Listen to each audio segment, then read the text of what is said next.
comenzando lo que va a ser este gran foro esperado de identidad. La verdad que hace unos instantes ya he empezado a hablar con los invitados que tenemos y creo que no soy ni medio consciente de lo que he unido en esta noche. Las cosas se dan, ¿no? Hay cosas que son casualidades y estamos súper contentos con unas sensaciones y una energía aquí que yo creo que hoy vamos a aprender, vamos a disfrutarnos y va a ser un poco disruptivo porque estamos uniendo diferentes áreas de la identidad, el mercado, la política, la educación, sociedad, y hay diferentes perfiles aquí de los invitados y creerme que en unos instantes vamos a empezar a vivir un foro increíble. Estoy expectante. Para los que no me conozcáis, mi nombre es Priscila Guerrero, también autodenominada, ya lo veremos después en temas de mercado, potenciadora. Me encanta potenciar y sobre todo de rodearme de personas que son mucho mejores que yo. Así como los invitados que tenemos hoy con unos perfiles increíbles, personas que están haciendo su aporte en el mundo y están desde el mercado, desde la política, desde el coaching, desde lo social, haciendo grandes aportes y es un privilegio. Quiero daros las gracias a todos los invitados que estáis por aquí, Israel, Fran, Horacio y Eric, por haberme permitido uniros en este momento, traer estos ingredientes maravillosos para hoy estar hablando de un tema que en muchas ocasiones, no sé si estáis de acuerdo conmigo, ha sido un área de transparencia para la sociedad. Y antes de abordar las diferentes áreas, quiero saber cómo os sentís, cuáles son las sensaciones y a ver qué nos cuenta cada uno de nuestros invitados. Si queréis, empezamos por la parte internacional de Argentina. ¿Qué nos cuentan los invitados de Argentina? ¿Cómo son las sensaciones que tenemos ante este foro? Bueno, muchas gracias Priscila, Fran, Israel y bueno, Horacio. La verdad que estamos contentos de estar acá. Es muy interesante el planteo que se ha hecho en torno a un tema que es una problemática que está en auge.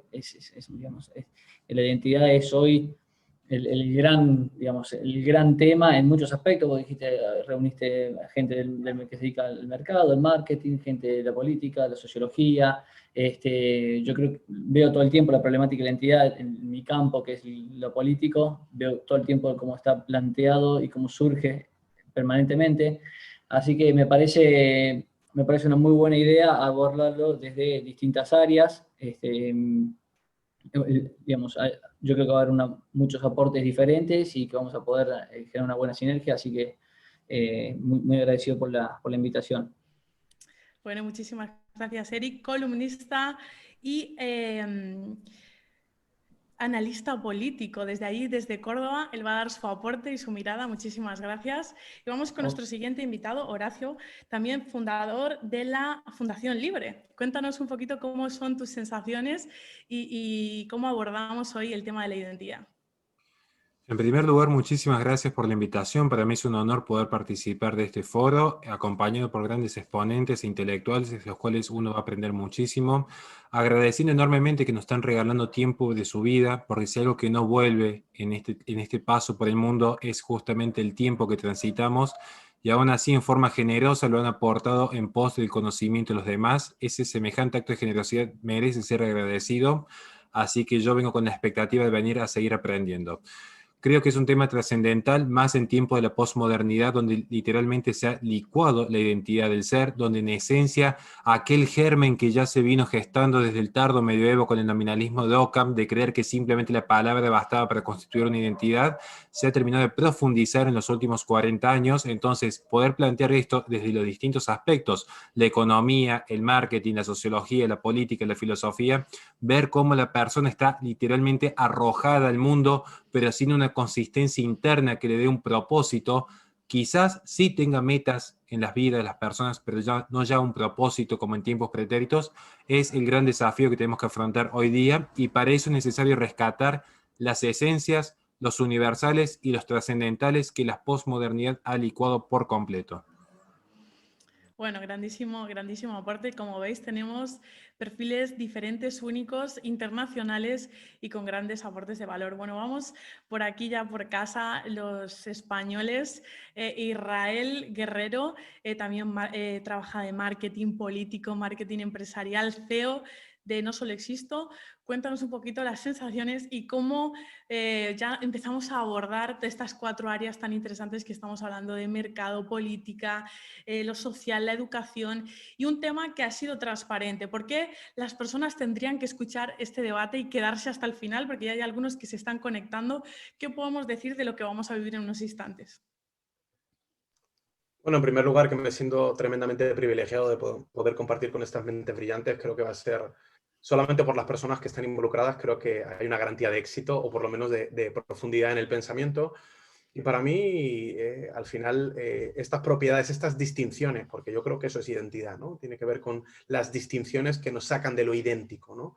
Creo que en cualquier aspecto, ya sea cualquiera de los campos que va a tocar cualquiera de los expertos, política, mercado, educación, es tremendamente clave porque al final es lo que somos, es algo ontológico, ¿no? Es la propiedad que tenemos y yo creo que para entender quién es, o sea, todo lo que en nuestro día a día consumimos, ya sea coaching, ya sea enseñanza, educación, cómo progresar, todas esas motivaciones del ser humano, finalmente necesitan una ontología, necesitan una base ontológica, una base en el ser.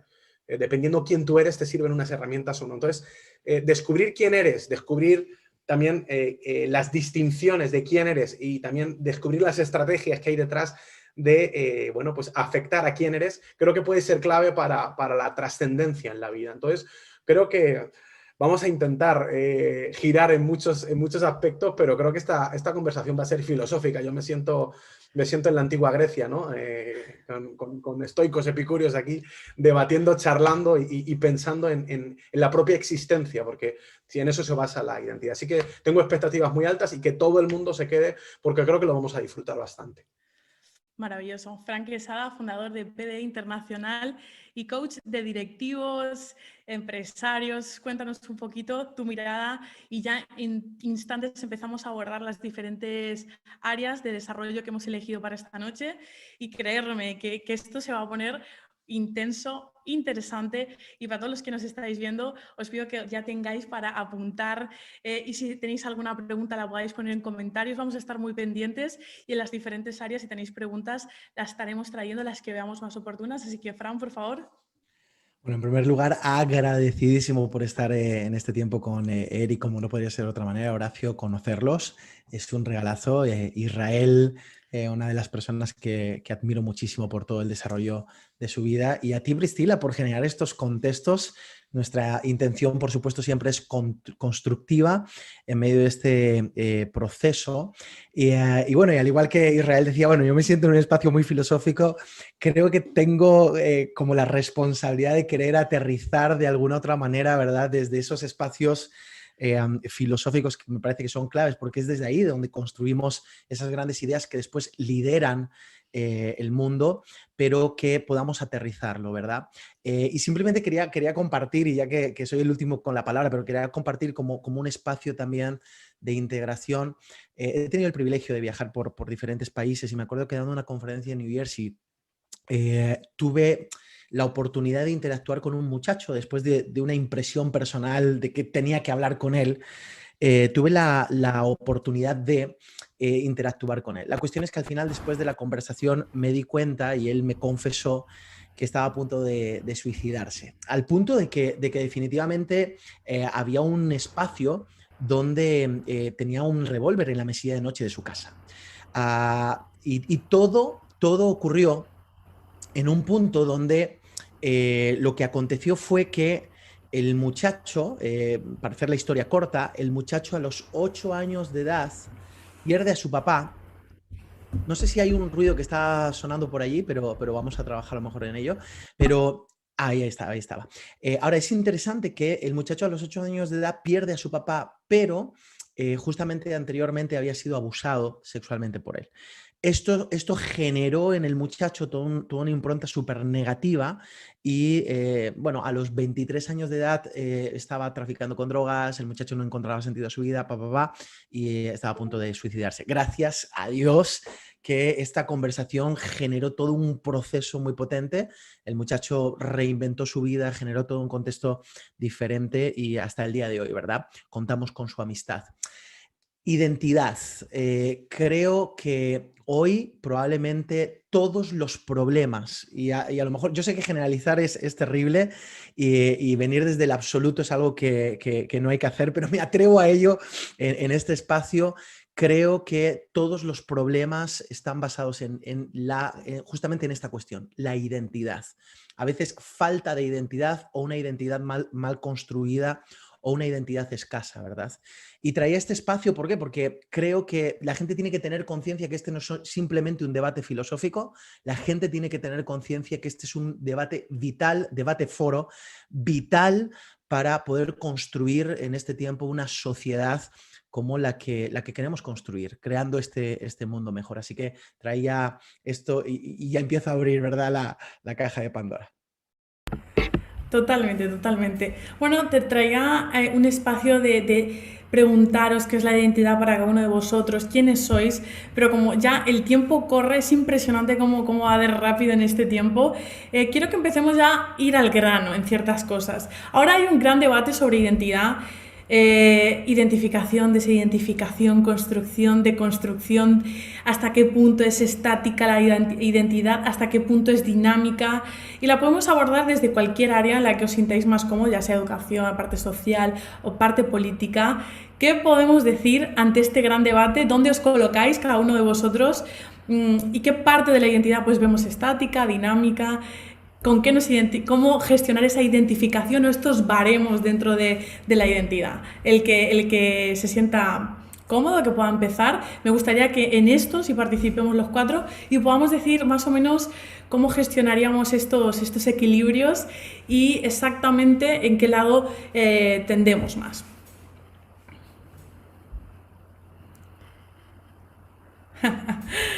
Si queréis digo nombres, ¿eh? Venga, perfecto. Arranco yo para quebrar un poco el hielo. Estamos conversando sobre lo que es la identidad, y acá hay un tema que es esencial, y más en los tiempos que corren, que son propios de una era posmoderna. Sin embargo, es necesario rescatar algunos conceptos esenciales que ya venimos trayendo desde la filosofía griega. Entiéndase que si vamos a hablar de la identidad, si bien podríamos hacer una alusión a una serie de autores, lo que me interesa para la audiencia es que queden 2 o 3 conceptos bien claros, es que identidad puede remitir tanto a la unidad del ser como a una multiplicidad de seres. Pensemos, por ejemplo, yo como Horacio Giusto puedo ser identificado en una unidad en cuanto a que estoy separado del resto. Es posible diferenciarme como una unidad irreductible, pero al mismo tiempo comparto propiedades y características con el resto de los seres humanos. No me refiero ni siquiera a la morfología en cuanto a la materia, sino en cuanto a la esencia de pertenecer a un determinado género, al género humano. Entiéndase que nos diferencia del resto de los mamíferos. Como vemos, es importante esta delimitación, porque hay un principio que podríamos establecer en lo que es el ser. Hay un principio que viene a ser el suelo, viene a ser la base sobre la cual uno se establece. Y acá, si retomamos nuevamente lo que son los conceptos de Aristóteles, este ser que yo soy posee un ser perfecto en sí mismo. ¿En qué sentido perfecto? En cuanto que ya hay una actualidad, ya hay un acto. Horacio Giusto es. ¿Qué es lo que es? Es lo que es. No hay mayor definición que ese, aunque sea complejo de entender, en realidad es lo más simple del mundo. Es un acto en este preciso instante, Horacio Giusto. Y alberga una serie de potencialidades, pero a su vez rechaza otras potencialidades. Es decir, yo eventualmente soy en forma imperfecta en este momento una persona de tercera edad. Es decir, potencialmente podría llegar a la tercera edad, pero lo real es que no lo soy todavía. Pero no albergo la potencialidad de ser o una planta o un equino. ¿Esto qué significa? Que si yo voy a establecer lo que es la identidad, necesito necesariamente 2 conceptos básicos. El realismo, es decir, descartamos aquel idealismo de considerar que solo desde la mente y la abstracción se puede construir el mundo en forma abyecta a la realidad desfasada de la misma, un problema propio de las ideologías posmodernas e incluso del modernismo utópico, pero a su vez tengo que reconocer lo que es el monismo, una comunicación entre el cuerpo y el alma, una comunicación entre la mente, la conciencia y el yo y la materia. Es decir, no alcanza solo la palabra, que es lo propio de las corrientes postestructuralistas, en creer que el verbo, el discurso ya constituye el mundo, porque por más que yo me dijese a mí mismo, soy una persona triunfadora, o soy una mujer, o soy un perro, la realidad es que hay ciertas propiedades que no están albergadas en mi ser. por ejemplo, la calidad de triunfo, de si soy una persona exitosa o no, sí va a depender de que yo accione mis potenciales porque están albergadas en la esencia de toda persona, en base al propósito que uno le da a la propia vida, más no particularmente potencialidades ajenas, como por ejemplo, constituirme a mí mismo en un ser que no soy. Ya para no extenderme y dar lugar a los demás opinantes, considero que es importante abrir en este sentido el debate en cuanto a qué ha sucedido en la posmodernidad. En la posmodernidad se ha diluido este suelo porque ya se ha desconocido por completo el campo del realismo. De hecho, el idealismo ha abrogado por completo el mundo contemporáneo, encima un mundo que es globalizado. Por lo tanto, las líneas entre Occidente y no Occidente, las líneas de lo público y lo privado, se han desdibujado en gran medida. E incluso las líneas que dividen aquello que es la idea con la materia también se han desdibujado. Por lo tanto, actualmente existe esta crisis en la identidad de las personas de considerar que la propia mente, la propia imaginación, el propio discurso y la palabra ya constituye una realidad. Y lo que sucede finalmente, y este es el gran desafío que tenemos que abordar de cara al futuro, es ¿qué sucede cuando el discurso colisiona con la realidad? Se genera una situación de violencia interna en la persona que al no aceptar la realidad, finalmente tiene una crisis identitaria, porque aquel parangón que había construido, aquel artificio que había construido para su propia seguridad en la gestión de sus miedos, finalmente no estuvo construido sobre una roca, sino sobre una arena endeble, que al primer viento no tuvo dónde posicionarse por la falta de realismo en su propia constitución en la identidad. Bueno, me parece extraordinario cómo lo traes, Horacio, y te agradezco muchísimo. Yo vengo desde esta mirada. Creo que la identidad no se construye, se descubre. Y cuando nosotros venimos desde este espacio, desde este espacio de entendimiento, me parece que es extraordinario. Y entiendo que la identidad es responder a la pregunta de quién soy. ¿Verdad? Y eso me parece que es muy importante. Ahora creo que en ese punto trabajamos entendiendo identidad como la afección de posición, actitudes, relaciones, también de mentalidad, de carácter, de cultura, y entonces es como esa raíz, ¿verdad?, que va floreciendo y genera todo un espacio maravilloso y brota y florece. Entonces, cuando digo que la identidad se descubre, vengo de 4 espacios, ¿verdad? Vengo del espacio de los verbos maestros, de los talentos, de los designios, vengo del espacio también de los sustantivos, y vamos generando este descubrir quiénes somos, descubrir quiénes somos. Por eso concuerdo mucho con Horacio, porque a veces se genera un discurso que es completamente diferente o antagónico a la realidad. Y es aquí donde me parece que descubrir la identidad es extraordinario. Esto no significa que no la podamos construir, esto no significa que no podamos trabajar en ella, esto no significa que no la podamos evolucionar, esto no significa que no tengamos la capacidad de adornarla, de desarrollarla, de potenciarla, pero entiendo que es como una semilla que se descubre y que está ligada íntimamente al propósito. Y cuando venimos desde este espacio, es ahí donde al descubrir identidad podemos también ser muy poderosos en el tema del propósito. Pero no quería dejar de intervenir sin a la pregunta, ¿verdad?, que decías de estática o dinámica. Bueno, no sé si estática o dinámica, pero se descubre, ¿verdad? La descubrimos y generamos este espacio de poder evolucionarla y desarrollarla. Ahora, creo que es clave entender que la familia, como mi mirada es como el ente responsable de la verdadera educación del ser humano, y lógicamente pues, apoyándose en el sistema educativo, etcétera, etcétera. Dentro de la familia es donde descubrimos identidad y también se trabaja y se genera mentalidad. Estas 2 cosas ocurren en la familia de una manera muy poderosa. Así que yo no voy a desligar ese descubrir identidad como una cuestión individual o personal, porque intervienen otros factores que me parece que hay que nombrarlos y que son súper importantes, y no solo la familia, desde mi manera de ver o desde mi punto de vista, como la responsable, ¿verdad?, de este ecosistema que tiene que generar, sino además entender que hay una narrativa, hay una biología, hay una historia, hay toda una serie de factores que influyen continuamente.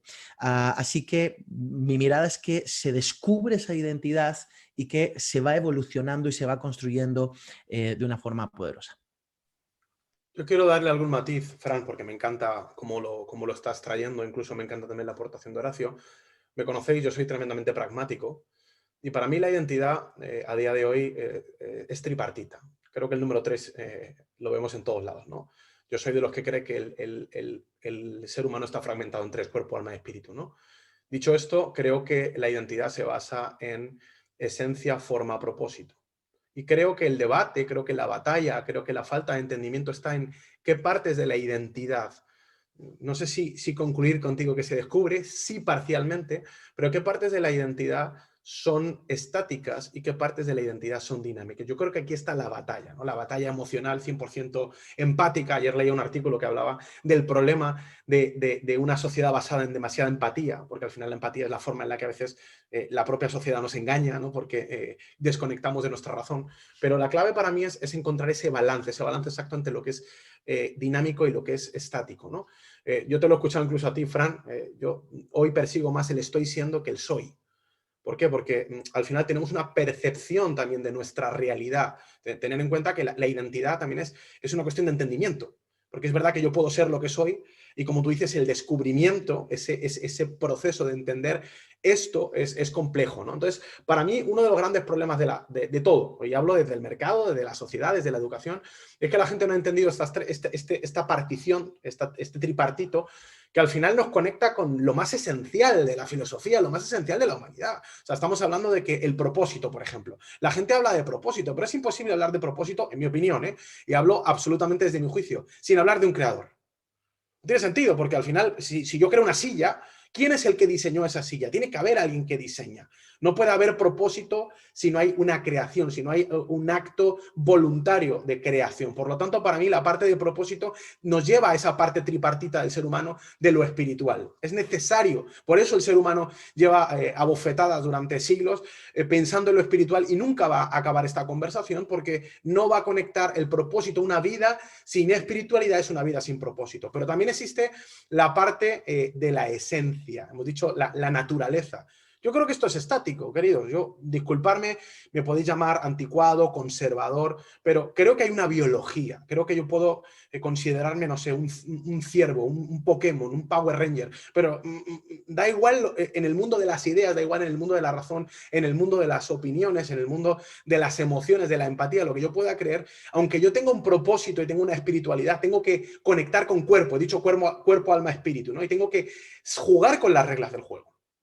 Y por último, la forma, ¿no? La silla puede tener 3 patas, puede tener 4, el creador puede haber creado un propósito, pero es cierto que creo que la forma, y aquí a lo mejor hay debate, pero creo que es dinámica. En un negocio es dinámica.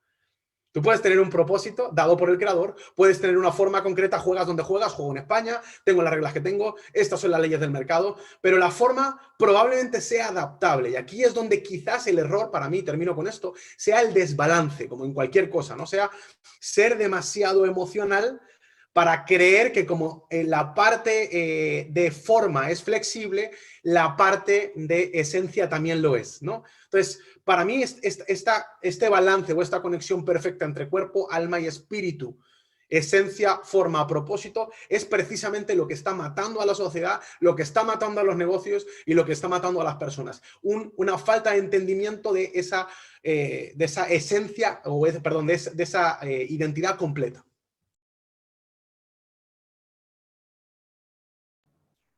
Bueno, yo la verdad que coincido en algunas cosas con algunos, en otras no tanto. De hecho, por ejemplo, yo me considero conservador, bastante tradicional y demás, pero soy agnóstico. Entonces hay un punto ahí que no coincido tanto con vos, Israel, pero más allá de eso, Mirá, yo respecto a lo que decía un poco Fran, yo creo que hay una construcción, hay un descubrimiento parcial digamos, yo creo que operan, y esto coincido con Israel, que opera un poco lo que es la construcción de la identidad y lo que es el descubrimiento. O sea, uno va cambiando, pero a la vez, en esencia, siempre es el mismo, ¿no? Yo, a minuto envejezco, no siempre, digamos, cambio mis modos de ser, de modo de pensar, etcétera, pero sigo siendo Eric, ¿no? O sea, a mí me ve una persona de acá a 10 años y voy a ser físicamente distinto, biológicamente distinto, voy a estar más envejecido, puedo haber modificado probablemente mi manera de pensar, etcétera, pero a la vez tengo una esencia y continúo siendo yo, ¿no? Y me sigo autoidentificando como Eric, y bueno, entonces, ¿qué es la identidad? El sentimiento del yo, de un individuo o de un grupo, ¿bien? Yo tengo, esta es una definición que un poco armé, que un poco he sacado de Huntington, que bueno, es un autor, obviamente lo conocemos, de Choque de Civilizaciones. Él plantea en un libro, tiene un libro que se llama ¿Quiénes somos?, ¿no? Justamente donde toca la problemática de la identidad, referida un poco más él luego a quiénes somos respecto de los estadounidenses, porque bueno, él es de ahí, pero él en su primer parte del libro toca y define un poco esto. Yo armé una definición con lo que él dice, ¿qué es la identidad? Es un sentimiento del yo de un individuo o de un grupo. Es un producto de la autoconciencia de que yo o nosotros tenemos cualidades como ente que me distinguen de ti y a nosotros de ellos. ¿Bien? Ahora, para que exista una identidad, dice, es necesario que el yo sea definido autoconscientemente. ¿Bien? No hay identidad posible sin autoconciencia de su propia existencia, ¿bien? Que ocupe y moldea aquellos componentes que le son impuestos externamente al nacer, que eso es muy importante, digamos, hay ciertos componentes que son externos, digamos, de los que no son inamovibles, que son fijos, etcétera, bien, que como decía Israel, es biología, que me puedo autopercibir como yo quiera, pero hay ciertos componentes que son inamovibles, que hay, digamos. Y por otro lado, obviamente hay cierta construcción, ¿no? Entonces operan un poco, y hay cierto descubrimiento también, porque uno no nace sabiendo quién es. Entonces, obviamente coincido en eso con Fran. Tenemos un componente externos, componentes que vamos formando en nuestra identidad, y a la vez que vamos descubriendo también esos componentes que nos vienen dados y que ni siquiera tenemos noción, ¿no? Lo vamos descubriendo permanentemente. Ahora, digamos, yendo un poco a lo que es el plano que han tocado, creo que los dos han usado la palabra herramientas, ¿no? Herramientas que se han dado. Yo creo que hoy en día hay una crisis de identidad en Occidente. Yo en esto siempre hablo en general de Occidente, porque, y en esto vuelvo a coincidir con Fran, si bien yo creo que hay formas de tener una identidad sin tal vez creer en Dios. Yo creo que si uno no trata estos temas, si no se preocupa por estos temas, si no lee un poco de filosofía y demás, yo creo que matar a Dios en Occidente ha generado un poco la problemática de la identidad. La duda radical ha generado un poco la problemática de identidad.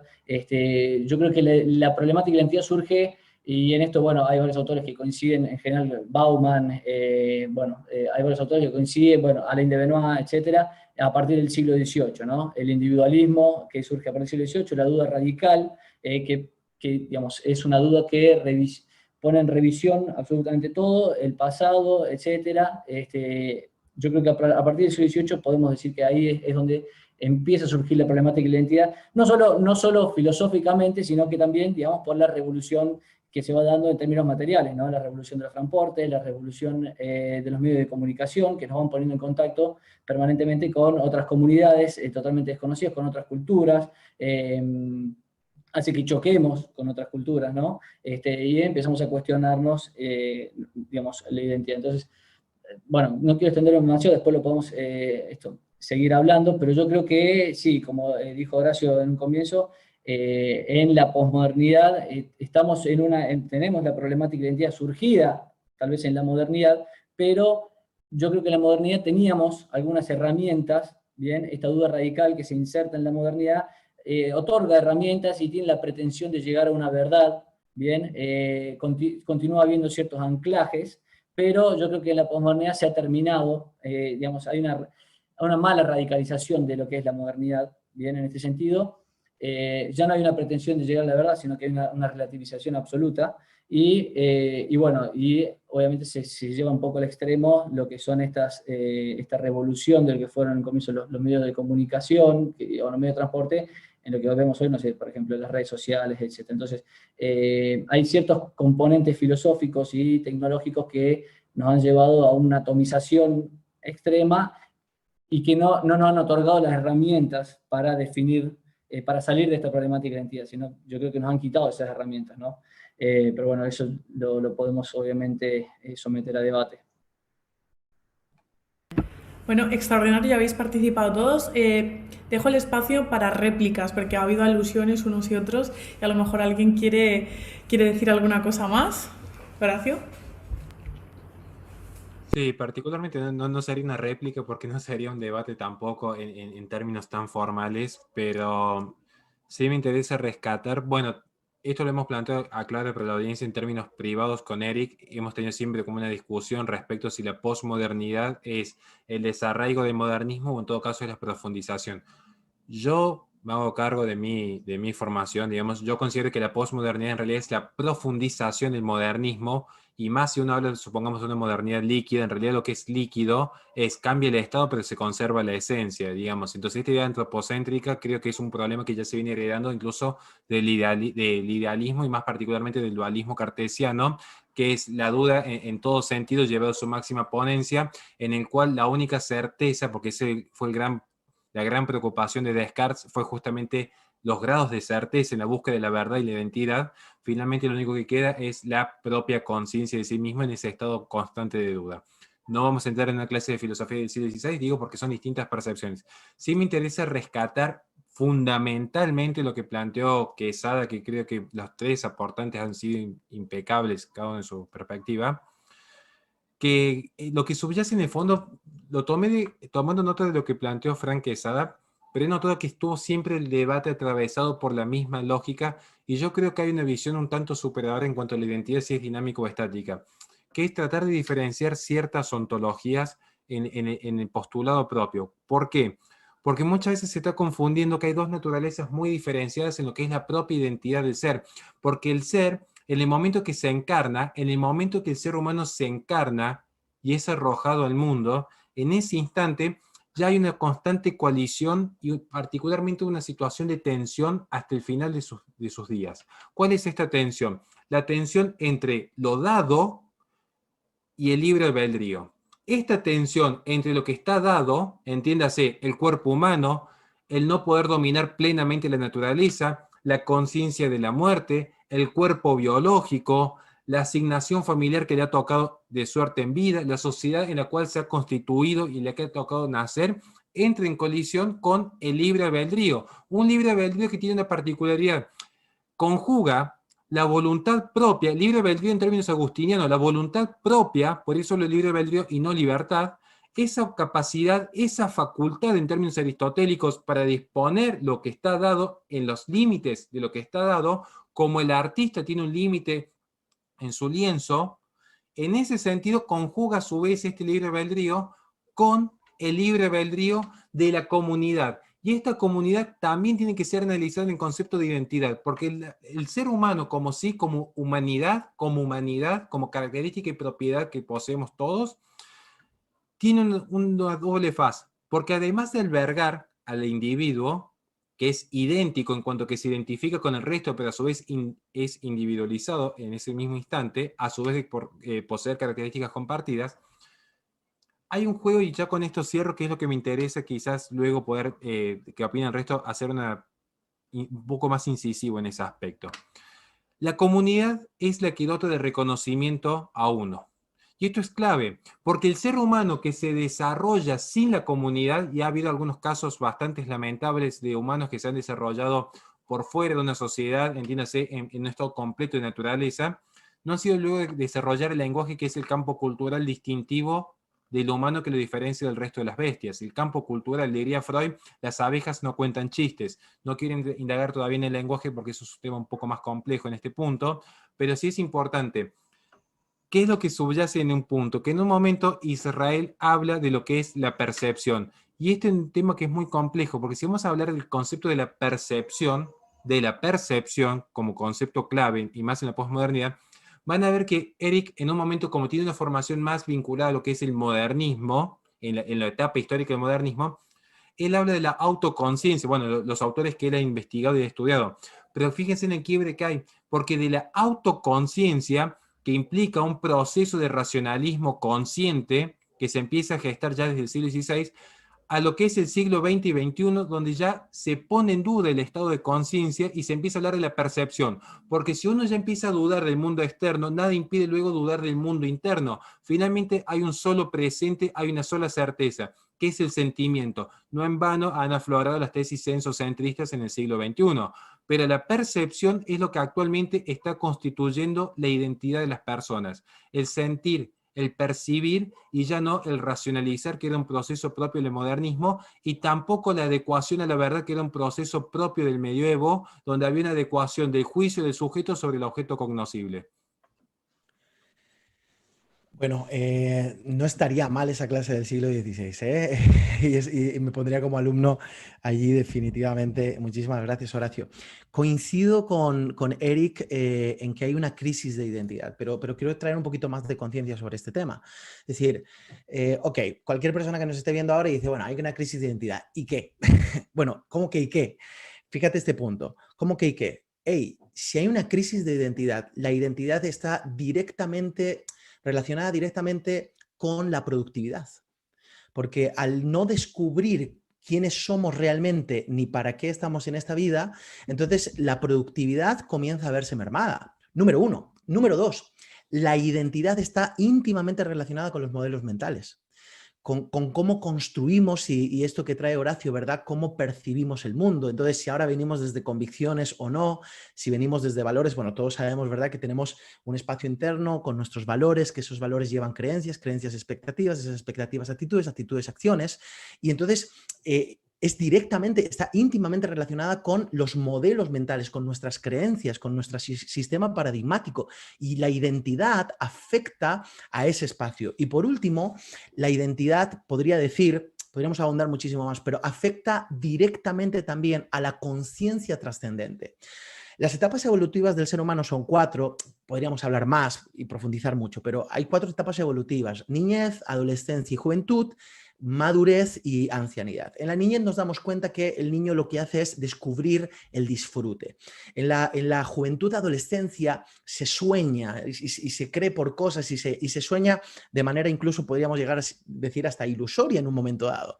En la etapa de la madurez se construye, y en la etapa de la plenitud o la ancianidad se trasciende. Estas 4 pilares básicos de las diferentes etapas evolutivas del ser humano generan en nosotros una construcción extraordinaria, pero si no tenemos conciencia de trascendencia y solo vivimos en el hoy, eso de que la vida pasa y ya está, y vive la vida hoy, y no tenemos conciencia de trascendencia, de generaciones, de lo que va a pasar el día de mañana, entonces realmente no estamos dejando un legado.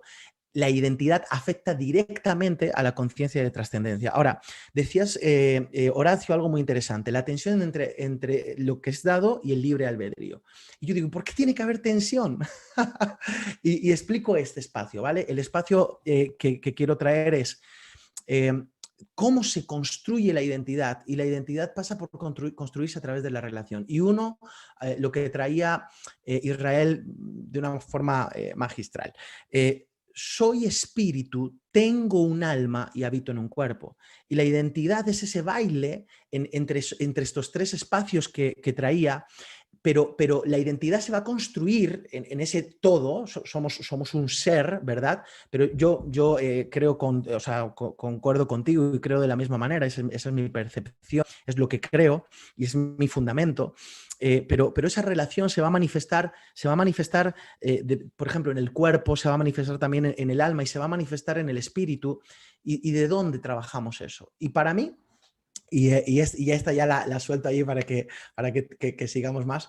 Para mí la identidad es clave, está relacionada con la paternidad. Es decir, tenemos una crisis de identidad, es súper importante trabajar en que la identidad se trabaje. ¿Por qué? Porque hay una serie de beneficios o una serie de inconvenientes si no tenemos nuestra identidad clara y trabajamos bien desde allí, pero hay otro espacio que es el espacio de cómo construyo esa identidad. Bueno, la paternidad es clave.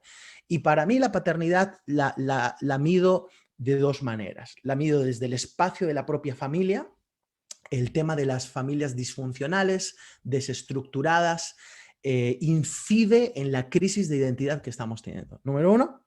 Y número dos, como no podía ser de otra manera, y es mi caso también personal, yo no solo creo que existe un creador, sino que vivo una relación con ese creador, y la paternidad en este caso también con Dios. Es decir, si creemos que la paternidad natural es clave para la formación de la identidad, entonces en el ámbito espiritual yo también lo traslado, lógicamente es mi mirada y la dejo caer aquí.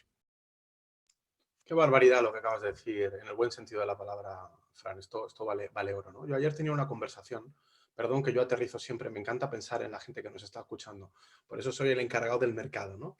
Y quiero que la gente nos siga, no quiero que la gente se nos pierda. Y aunque yo disfruto una barbaridad, soy el primero que prometo buscar los contextos para aprender de Horacio y de Eric, y siempre Fran. Bueno, Fran, estoy abonado a aprender de él, porque es impresionantemente profundo lo que se está tratando aquí, ¿no? Pero ayer tenía una conversación muy simple, pero muy profunda a la vez con un padre, ¿no? Y yo me aproximaba desde el punto de vista teológico, que es un punto de vista, no voy a hablar de teología, pero al final la teología es parte de la historia, ha sido parte de la aproximación del ser humano a la identidad, y yo hablaba un poco de lo interpretes a nivel analógico o lo interpretes a nivel paradoja, no sé, como lo quieras interpretar, da igual. El punto es que al final un padre, como tú dices, o esa paternidad, Fran, marca límites, ¿no? Y, por ejemplo, los que creemos en Dios Padre, por ejemplo, hablando de una religión, la creación, si hay un creador, tiene límites. Aquí estoy totalmente de acuerdo que hay una, lo decía antes, ¿no? Que la parte biológica tiene límites. Y creo que en una familia, corrígeme, Fran, si me equivoco, tú como experto en educación, creo que el padre tiene un propósito incluso biológico de fijar ciertos límites. Luego hablábamos, por ejemplo, en todo lo que tiene que ver con teología, de hijo, ¿no? El hijo, el logos, la palabra. Hablamos de la razón. Cuando llamaron a Jesús lo llamaron logos, ¿no? El principio era logos, el hablar con Dios. Y repito que no quiero una charla teológica, pero sí quiero que estoy simplemente usando este modelo para explicar que la paternidad creo que tiene que marcar límites, creo que la razón tiene que guiar hacia otro lugar, tiene que ser el camino hacia la paternidad, porque los límites a veces son lejanos, ¿no? Tiene que haber una parte racional que no se acerque a esos límites lejanos. Y hablo del espíritu como esa parte tripartita, ¿no? Que además, casualmente, en esta era que vivimos, acabamos de pasar el 8M, acabamos de pasar una batalla en las redes sociales entre hombres y mujeres, pero la Biblia, por ejemplo, define al espíritu como la ruaj. Es femenino, ¿no? Y dentro de una familia tú hablas de paternidad, pero yo quiero hablar de la importancia también de verdaderas madres, que son probablemente ese símbolo emocional que conectan con ese vínculo racional, que a su vez es el camino hacia los límites dentro de la paternidad. Para mí, toda esta parafernalia que os he soltado teológica viene a decir algo. La identidad tiene una necesidad para formarse de la familia. Para mí, el mismo instante, al igual que alguien ha dicho antes, que la sociedad cambia desde que Nietzsche dice Dios ha muerto, estoy totalmente de acuerdo. Eso es un punto de muerte de la sociedad, pero creo que el segundo punto de muerte es cuando se desestructura, cuando se destruye esos pilares que finalmente fundamentan o construyen, ayudan, llámalo si me monto en la teoría de Fran, que son las herramientas que una persona tiene para descubrir su identidad. Y por acotar y dar un matiz, una distinción, creo que la paternidad es clave, creo que la razón es clave, o la información o la parte racional es clave, y creo que la maternidad, creo que la parte emocional también es clave. Creo que cometeríamos un error si caemos en el relativismo, si lo llevamos a la estratosfera y no definimos que realmente necesitamos todas estas herramientas. Son muchos elementos que tienen que confluir y que tienen que trabajar en sinergia entre sí, ¿no? Extraordinario. Me gustaría mucho, Horacio, que puedas dar tu aporte. He visto en redes sociales un vídeo que hablaba sobre la verdadera hombría, puede ser, algo así, a alusión a lo que Israel está trayendo. No tengo ningún problema. No sé si Eric, para cerrar la ronda, querés aportar algo, si no pasamos a la cuestión de la masculinidad. Porque vi que hubo Sí, un intercambio. seguro, seguro, sí. No, simplemente, bueno, para redondear, aclarar un poco respecto de lo que marcabas vos, Horacio, cuando comenzaste esta segunda ronda, digamos. Que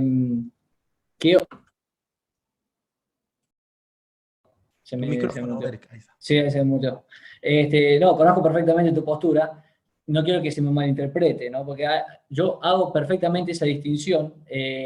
Yo creo que la posmodernidad es una mala radicalización, o digamos, es una mala radicalización de la modernidad. No los separo, es una mala profundización de la modernidad, pero las distingo en la medida en que en la modernidad hay una intención, o sea, bueno, el progreso de la ciencia, los progresos que sean en términos materiales, etcétera, hay una búsqueda de la verdad y para llegar a esa verdad hay como digo, se inserta una duda radical. Lo que pasa luego es que esto se desvirtúa, entonces se inserta en un momento la duda radical, que es en la modernidad, ¿no? Se pone en cuestionamiento muchísimas cosas, digamos, el pasado, se pone en cuestionamiento el pasado, pero luego no se dan luego en esta mala radicalización, que digo que es lo que se diluye en la posmodernidad, en cuanto a la posmodernidad, es que no se dan esas herramientas para responder o para seguir continuando ese objetivo. Bueno, y hasta el punto de que se termina relativizando la verdad ya no existe directamente. Entonces, bueno, obviamente ahí es donde hay un punto de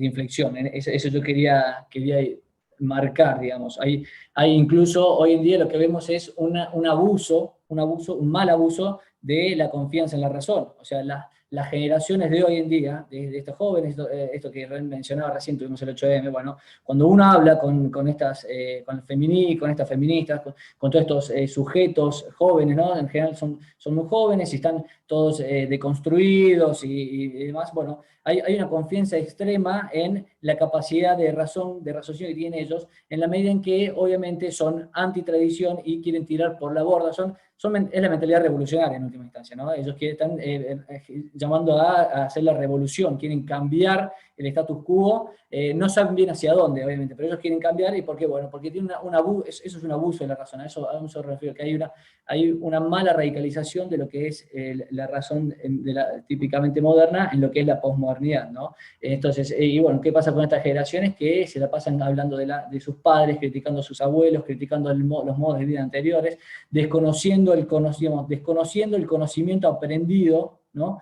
Durante generaciones y generaciones, que nos llevaron a vivir en las comodidades que vivimos hoy, en el modo de vida que tenemos hoy, y que les permite a ellos estar en un lugar privilegiado, incluso en Occidente, respecto de otras partes del mundo. Por ejemplo, en específicamente lo que es el feminismo, ¿no? En las mujeres, etcétera, que ellos suelen considerar que esto está dado, ¿no? Que está dado. Y ellos están permanentemente descubriendo lo mal que hicieron las cosas antes, las generaciones previas, y desconociendo casi absolutamente todo el pasado. Entonces, yo quería terminar de explicar un poco ese punto, y luego sí podemos ir a lo que marcaba un poco después, bueno, ya hizo una pregunta Priscila, pero después podemos seguir con lo que también un poco marcaba Fran, que es muy interesante, que hizo hincapié de Israel, que es bueno, esto del rol del padre y el rol de la familia en general como instituciones.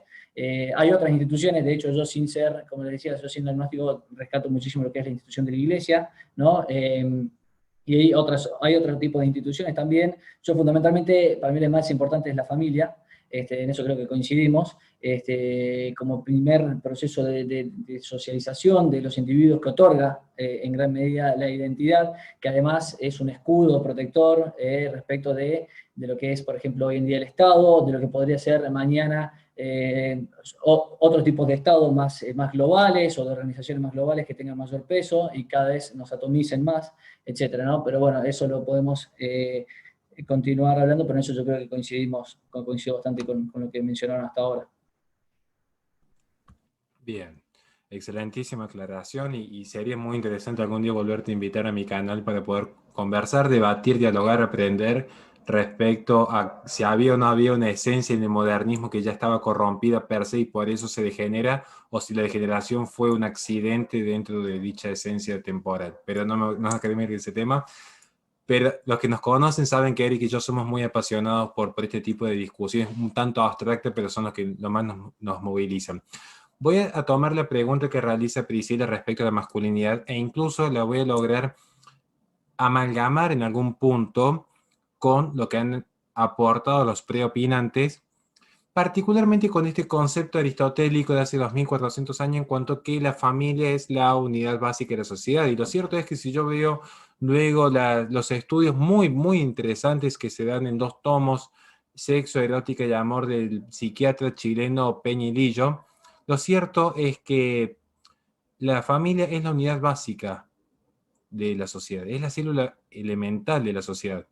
Pero luego tenemos que definir qué tipo de familia, porque ciertamente según el tipo de familia, según el tipo de masculinidad y feminidad que uno considere, según el vínculo que uno establezca entre ambos conceptos, será cómo se desarrolla luego dicha sociedad. De hecho, hay un ejemplo muy común en cuanto a los matrimonios polígamos de Medio Oriente en algunos sectores específicos, y cómo hay una tendencia natural, como lo explica Levi-Strauss, comienzo del siglo XX, que se puede entender como que las sociedades que más han prosperado son aquellas que han tenido una relación más o menos duradera entre un hombre y una mujer con reconocimiento público, que tenía la particularidad de ser exogámica y monogámica. A grandes rasgos, esto en teoría sociológica. Pero ¿qué nos interesa rescatar la masculinidad? Muchos van a estar esperando en este momento que uno haga una suerte de elucubración o una suerte de vanagloriar ciertos atributos del hombre, y en realidad vamos a tomar un simple postulado no de Peñilillo porque lo aborda, pero me interesa más la visión de Varela, que es un teólogo, y luego lograr esta visión que voy a dar respecto a la masculinidad, vincularla a las teorías de género, particularmente la voy a tomar de Levet, que habla respecto a la deconstrucción de la identidad. Ya he hecho este preámbulo que quizás me excedió un poco. El hombre, ya no el hombre con esta H mayúscula propia de la ilustración, sino el hombre masculino, el ser biológico masculino, el que es encarnado con cierta carga cromosomática con los cromosomas que nos permiten diferenciarnos de la mujer, para que se entienda en términos simples. En términos del teólogo Varela, tiene 5 grandes características, que es: el hombre es, en primer lugar, un guerrero, por eso hay un espíritu de conquista, y esto lo va a ver naturalmente cualquier persona que simplemente se junta a jugar al competitivo en el Counter-Strike, como lo hago yo los sábados a la noche, hace artes marciales, o simplemente se dedica a escribir, tiene ese espíritu de querer avanzar en la vida. Yo creo que es sano. Ahora, todo tiene un sentido de prudencia, es decir, la prudencia como directriz de virtudes la establece Platón, Aristóteles y Santo Tomás de Aquino, es decir, esa belicosidad propia del hombre tiene que estar enmarcada, digamos. O sea, uno no va a ser agresivo con los seres afectivos, pero sí en ese sentido de aspirar a ciertas metas, aspirar a crecer en el trabajo, proteger la familia. Entonces, a grandes rasgos, porque no me quiero extender mucho en este punto, el hombre es guerrero, el hombre es rey, por eso tiene una tendencia natural a la actividad pública, por eso es natural que el hombre sienta cierta simpatía por la política, sienta cierta simpatía por algunas determinadas actividades que tienen un nivel de exposición, tiene esta simpatía por mostrarse, pero a su vez en este mostrarse tiene la particularidad que lo hace siempre con un sentido de justicia, un sentido de tratar de decir esto es justo, esto no es justo, lo van a dar desde peleas en los boliches hasta incluso en los magistrados. El hombre también es sacerdote en cuanto que es la guía espiritual. No estoy hablando de religión per se, sino en establecer dentro de lo que es el fuero de su hogar aquella guía espiritual en cuanto a los valores imperantes que hacen a dicho núcleo, incluida su protección. El hombre es amigo, es decir, el hombre necesita por naturaleza un pilar de confianza en el cual sentirse libre y poder hablar aquello que está vedado o es tabú dentro de su propia familia, aquel lugar de soporte moral, aquel lugar donde no haya un espacio de juzgamiento, sino de libertad plena, donde se desarrolla la propia identidad. Y el quinto elemento es que el hombre es también un amante, y el amante no se refiere solo a los actos de la intimidad con la mujer o con quien desee, sino también en ese cuidado afectivo, en ese diálogo, en esa preocupación por tratar de contener emocionalmente a la pareja de uno. Y esto es curioso porque se puede establecer, al menos en esta perspectiva, características esenciales en lo que es la masculinidad.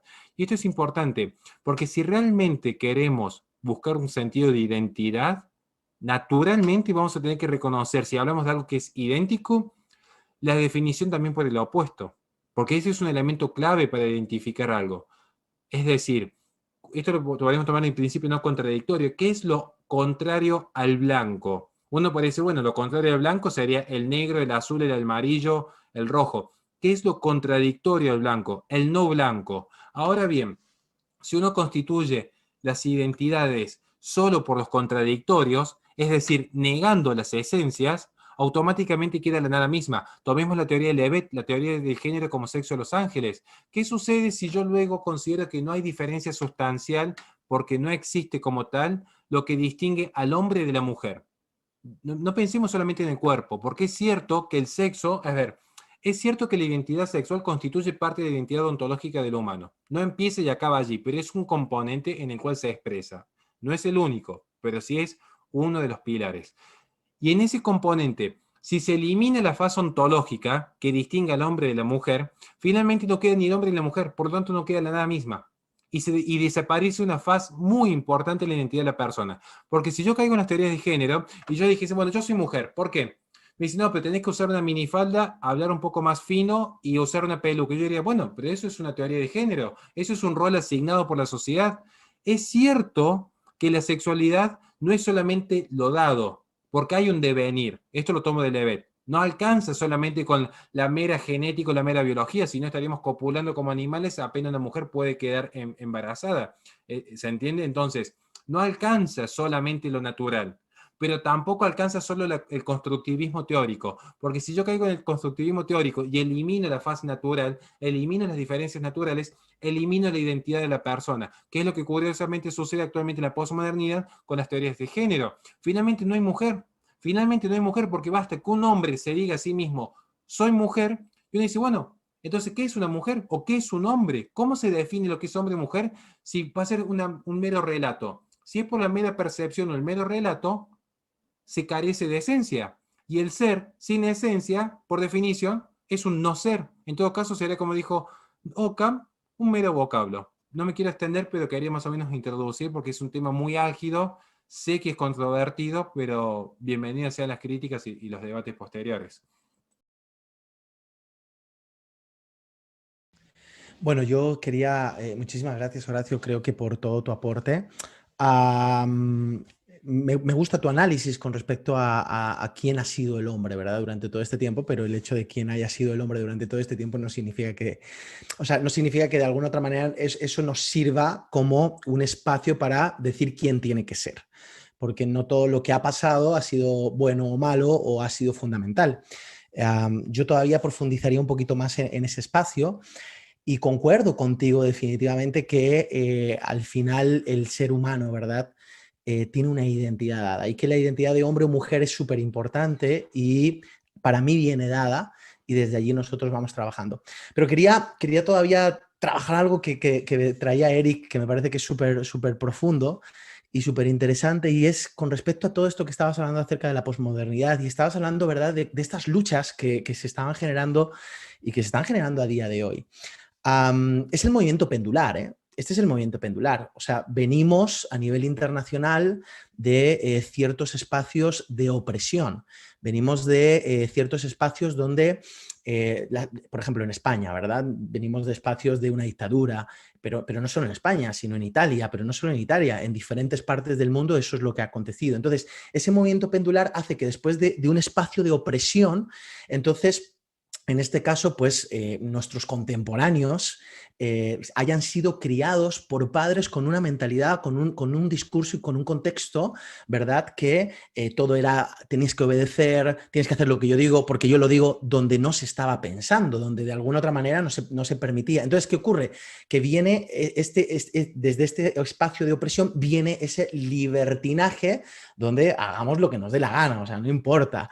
Y ahí es donde yo creo que sobre todo nuestros contemporáneos y sobre todo los jóvenes que vienen detrás de nosotros y los niños que están siendo formados en nuestra sociedad tienen todo un espacio muy interesante donde están queriendo construir, pero están queriendo construir desde el huir o desde el dolor, desde el huir de esa opresión. Y entonces es ahí donde me doy cuenta que no están construyendo con autoridad. ¿Por qué? Porque todo aquello que sale del dolor, más dolor va a ser. Entonces, es interesante que hay una sed y ellos no están basados en la razón, ellos están basados en la experiencia. O sea, nuestros contemporáneos y los niños y los jóvenes que vienen detrás quieren experiencia.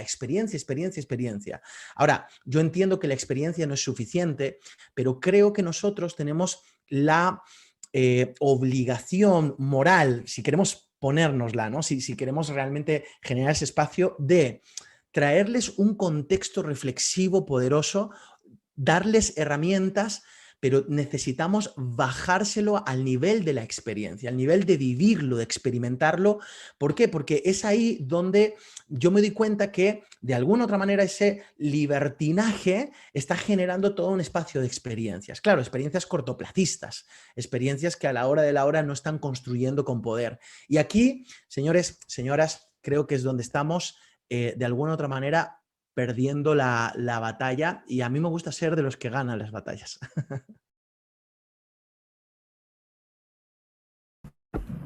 Maravilloso. Me gustaría agradeceros a todos vuestros aportes. Estoy recibiendo algunos mensajes ahí por privado, personas que me hacen diferentes preguntas. Pero me gustaría, he visto que algunos han estado más cómodos, otros menos incómodos. Ya hemos tocado temas como educación, hemos tocado temas sobre la familia, sobre una serie de cosas y hemos entrado en la profundidad de la identidad. Me gustaría llevarlo un poquito a la superficialidad, si lo puedo decir de esta forma, y que hablemos un poquito del mercado, cómo hoy la identidad se comercializa, qué parte pues de la persona se autodenomina. Estábamos hablando de una serie de cosas. Hablaba Eric una vez que yo vi un vídeo suyo también en redes sociales. Ahora todo el mundo pues sí, se vende identidad. Es como que hay una necesidad. Por ejemplo, las personas que nos están viendo hoy, a mí me sucede porque yo empiezo a incursionar en todo este mundo de la identidad. Yo hacía marca, entre las cosas que hago diseño gráfico, y me sucedía mucho que cuando hablaba con marcas personales o personas no tenían claridad, veía conflictos, llegábamos a conflictos y claro, una persona escucha todo esto y muchas veces se queda, wow, ¿qué puedo hacer, no? ¿Qué puedo hacer a lo mejor en la parte personal para construir, ¿no? Una identidad potente para ser? ¿Es esto posible con todos los elementos que hemos puesto sobre la mesa? Y si lo quiero llevar al mercado, ¿qué pueden hacer hoy en día también los emprendedores, los que salen del sistema? Un poquito cada uno desde donde lo quiera tomar, porque os he puesto varias cosas, para llevarlo más aterrizado, para llevarlo más a la superficie y para que cualquier persona que nos escuche pueda comprender, porque claro, estamos hablando de una forma que quizá hay personas que se pierdan, ¿no? ¿Cómo podríamos llevarle todos estos conceptos y llevarlo a lo práctico para el mercado, para la vida? Como fluyáis, y el que quiera empezar es bienvenido. Bueno, yo me prendo porque es mi tema. De hecho, amo el tema del mercado. A ver, cuando hablamos de mercado tenemos que salir de la parte filosófica. Bueno, no tenemos que salir, tenemos que entender que la parte filosófica es importante, pero el problema del mercado, que también lo podríamos aplicar a la sociedad, al final es la necesidad de que tu identidad interactúe con otras identidades. De hecho, digo más, necesitas que tu identidad sea lo suficientemente clara a nivel comunicacional para que otras personas produzcan decisiones de consumo. Esto si hablamos de mercado, ¿no? Podríamos definir qué tipo de mercado, ¿no? Si hablamos del mercado puramente o estrictamente económicamente hablando, vale, me centro en esto también, incluso en el propio, cualquier mercado, porque al final la cuestión de consumo, la cuestión de venta, lo vivimos incluso en nuestras relaciones, ¿no? Yo siempre digo que conseguir pareja es vender, ¿no? La venta o el marketing al final es la comunicación al servicio de la venta. Al final, la clave es quién eres, pero cuando ya empiezas a hablar de mercado, ya no se trata solo de quién eres, sino se trata de quién eres y cómo te están viendo. Y esto también tiene que ver con identidad, ¿no? Porque la propiedad de la identidad es la cualidad, ¿no? Ese idad, ¿no? De ser idéntico, o de salirte, perdón, de lo idéntico, de diferenciarte, esas distinciones, ¿no? Y yo creo que vivimos en una era con varios problemas en el mercado para la identidad. Yo creo que el problema de la aproximación al mercado es una cuestión de entendimiento de a quién te estás dirigiendo. Es una cuestión comunicacional absolutamente. Porque al final, perdón que lo diga así, Y lo voy a hacer de una forma un poco polémica porque ya me conocéis y me encanta el salseo, ¿no? Como decimos en España. Pero, por ejemplo, nosotros podemos estar aquí filosofando impresionantemente, pero estoy convencido que por la forma que ha derivado el debate, que yo lo estoy disfrutando, mañana va a haber un montón de gente que ponga este vídeo y a los 3 minutos de que hemos empezado a hablar, automáticamente esté viendo muñequitos amarillos saltando con musiquita y prefieren ver cualquier capítulo de lo que sea que tragarse nuestro discurso. Y aquí la pregunta es, ¿somos lo que somos o somos lo que somos y podemos adaptar lo que somos para que sea entendible? Esto es clave, y esto si hablas a una empresa o le hablas a una marca, este es el proceso que tiene que vivir. Marketing, repito, comunicación al servicio de la venta. Ya no se trata de lo que somos. Hay empresas que dicen, yo soy lo que soy, porque yo he trabajado toda mi vida con papel y ahora no voy a entrar a lo digital. Me pasa incluso con personas que quieren crecer personalmente, ¿no? Yo soy así, quien me quiera, que me quiera. Bueno, campeón, llevas 40 años, no tienes novia, tu madre todavía no te soporta, o sea, algo tendrás que cambiar. No estoy necesariamente hablando de que tengas que cambiar tu identidad, pero a lo mejor sí tienes que trabajar en cómo comunicas tu identidad. Entonces yo creo que cuando hablamos de mercado, creo que la gente tiene que entender que hay comunicación. Y cuando hablamos de comunicación hay un emisor, hay un receptor y hay un mensaje. Yo creo que nuestro mensaje tiene que cambiar. Tenemos que hacer un análisis de a quién le estamos hablando, tenemos que hacer un análisis de quién nos está escuchando, y ahí donde nuestra identidad, por muy compleja que sea, creo que tenemos que hacer el ejercicio de simplificar mensajes. Y tiro un secreto, hay un secreto de marketing que nos puede servir, el storytelling, que además sirve para la educación y puedo unirlo todo, ¿no? Por ejemplo, hoy vemos esa batalla de la identidad de marca o la identidad personal. Marca personal, marca de negocio. O sea, esa batalla al final, ¿por qué se ha descubierto o la gente está tirando a la marca personal? Elon Musk, ¿por qué Steve Jobs? ¿Por qué hay personas? ¿Y por qué se está sacando a las personas detrás de las marcas? Porque al final el ser humano necesita identificación. Todo esto tiene que ver identidad, vienen de la misma raíz, ¿no? Necesita sentirse identificado con algo. Compramos historias. Yo recuerdo cuando era pequeño, y esto Frank, que es un experto en educación, yo no puedo entender cómo un niño no puede recordar quién es Napoleón Bonaparte, no se acuerda del nombre, pero puede aprenderse los nombres de 55, yo qué sé, Pokémon, con nombres en japonés. O sea, ¿cómo puede? O sea, el problema no es un problema de memoria. El problema es un problema de atención. No es un problema de identidad. Probablemente la identidad de un Pokémon sea infinitamente menos fácil de explicar porque ni siquiera existe, pero la forma en la que se está comunicando con gestión emocional, con capacidad de generar estímulos, es tremendamente más efectiva que la forma en la que se está comunicando la identidad, en este caso, de, bueno, pues la historia, que es un tipo que te cuenta una película. Entonces, por resumir, creo que el trabajo, más que de identidad en el mercado, creo que cuando entras en el mercado, cuando te expones a interactuar con la atención de otras personas en la era más sobreestimulada que se ha conocido desde que tenemos registro, creo que hoy necesitamos trabajar la comunicación de la identidad más que solamente la identidad en sí mismo. Concuerdo completamente contigo. Además, te diría más. Si somos, ¿qué responsabilidad tenemos con lo que somos? ¿Verdad? Porque estamos hablando de, bueno, ¿quiénes somos? Ok, ya, imagínate que ya hemos respondido a la pregunta. O sea, ya sé quién soy. Entonces, si ya sé quién soy, ¿qué responsabilidad tengo con eso de quién soy? ¿Verdad? Por eso quise iniciar este espacio en el debate o en este foro que estamos teniendo. Es más un foro que un debate, ¿no? Pero en este foro que estamos teniendo, definitivamente pues con una experiencia personal, ¿no? Y trayéndolo y bajándolo a tierra. ¿Por qué? Porque entiendo y creo fervientemente lo que estás diciendo. Y creo que no es una cuestión simplemente de atención, sino también de hacernos cargo de la comunicación. Entonces, hacerme cargo, accountability, esta distinción, ¿verdad?, que conocemos, ¿verdad? Hacernos cargo de este espacio. Entonces, la comunicación no es lo que se dice, sino lo que el otro entiende. Entonces, estamos comprometidos a divulgar. Me haría, ¿no?, dentro del mercado, o sea, como una marca personal, como lo que quiera que trabajemos. ¿Estamos simplemente comprometidos a divulgar o estamos comprometidos a que la gente que está consumiendo o las personas que están allí puedan venir desde la escucha? Entendiendo que oír es diferente a escuchar. Oír es biológico, escuchar es oír más interpretar. Entonces, me estoy haciendo cargo de lo que están interpretando y una de las cosas claves que me doy cuenta es que el ser humano, ¿verdad?, tiene una necesidad de sentido y de pertenencia. Entonces, yo creo que que como marca personal o como ese espacio que estabas trayendo de identidad dentro del mercado, podemos trabajar herramientas para que en este caso haya sentido y o sea, generemos sentido de que consuman, sentido de que compren ese storytelling, sentido de que puedan vivir, pero también pertenencia. Y aquí es donde más que nunca el sentido de tribu, el sentido de comunidad, la nueva red social, ¿no? que ha salido y que está Clubhouse, ¿no? Que está generando todo un tema, pero Clubhouse está funcionando y te digo, o sea, yo estaba haciendo un análisis, mirad este punto, estaba haciendo un análisis, tengo 7.500 personas en Instagram, me consumen el 0,01% en historias. Estamos hablando de unas 70 personas en historias. En Clubhouse tengo 300 seguidores, o sea, yo ahí no bueno, en Instagram tampoco, pero ahí en Clubhouse ni pincho ni corto.